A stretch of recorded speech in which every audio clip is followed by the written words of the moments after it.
So here we have the Jeep Grand Cherokee on a 16 plate. I'm going to start off by showing you around the outside of the car, and then we'll hop in and run through some controls on the inside. From the outside though, you can see it's a 5-door car with alloy wheels and tinted windows. Let's start off inside the boot and then work our way around the rest of the car from there.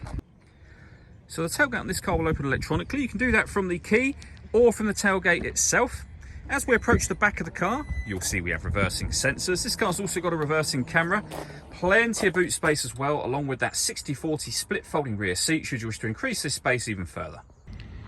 Okay, so we're just going to work our way back round to the front of the car, and then we'll hop in and run through some controls on the inside. But now that we've done a full circle of it, you can see it's in excellent condition the whole way round.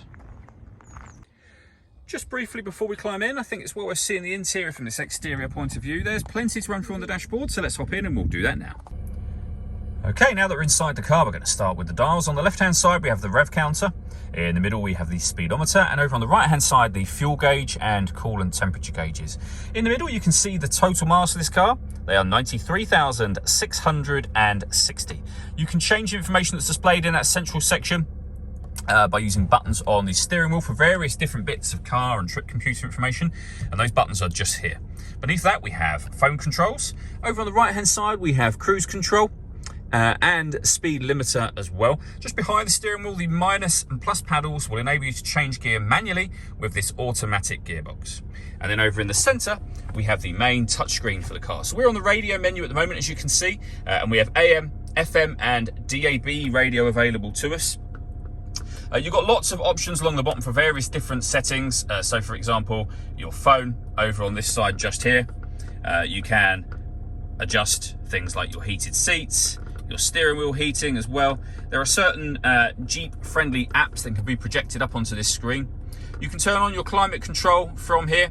There are also manual adjustments a bit further down, which we'll come to in just a moment. And if I pop the vehicle into reverse, you'll also see a full colour reversing camera with guidelines that show you what direction the car is headed in relation to the image that's being shown on the screen.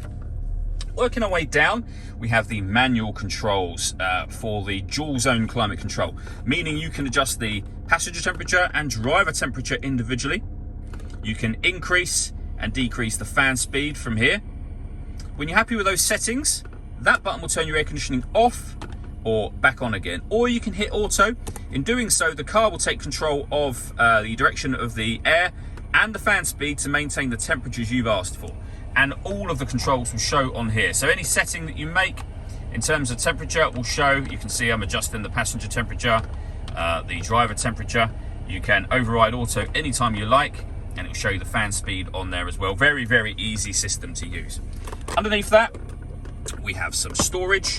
We then have the gear lever for the fully automatic gearbox just here, and this dial which will enable you to change various different settings for the car. So you can lock the 4-wheel drive, for example.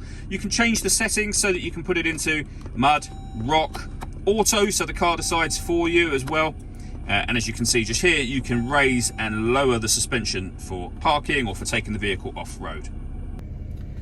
And the last thing I want to talk about is the panoramic glass roof. So there's a sun blind up here first of all, which will open up. You can just leave it with the sun blind open should you wish to, and that will open all the way to the back of the rear seats. Or you can open the front section of the sunroof as well, and that's a tilt and slide sunroof. All that leaves me to say is thank you for taking the time to watch this video. If you'd like to come and see the car in person and have a test drive, please feel free to give us a call here at West Horsley Motors. We'd love to hear from you soon.